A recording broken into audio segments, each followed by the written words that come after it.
अर्धा किलो हापूस आंबा घेतलेला आहे। हा आंबा मी कमीत कमी 3 ते 4 तास पाण्यामध्ये भिजत ठेवलेला होता। त्याने काय होतं, आपल्या म्हणजे आंब्यामध्ये जी हीट असती ती कमी होते। त्याच्याने ते खाल्ल्याने आपल्याला पिंपल्स होत नाहीत आणि पोटात गरमही पडत नाही। आता आपल्याला असा आंबा घ्यायचा आहे आणि हा देठाच्या थोडंसं खाली अर्धा इंच खाली असा कापून घ्यायचा आहे, म्हणजे जो चीक असतो त्याला तोही निघून जातो। आणि आता याचे आपण असे काप करून घेऊयात।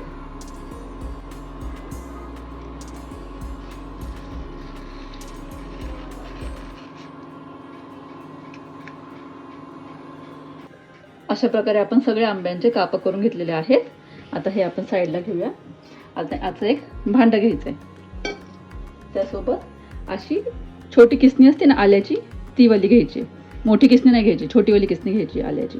आणि आता अशी फोड घ्यायची आणि ही फोड अशी किसायची याच्यावरती। अशा प्रकारे हे सगळेच फोड्या आपण किसून घ्यायच्यात। आणि भिजलेलं होतं ना साल कोय, हे सगळं आपण हे पाणी पण आपण यामध्ये घेऊयात। आता आपण यामध्ये घालायचंय हे केसरचं पाणी, अर्धा चमचा इलायची पावडर, 2 चमचे पिठी साखर। तर 1 मिनिट असं हलवायचं, सगळी साखर आणि आंबा आपला एकजीव झालेला पाहिजे।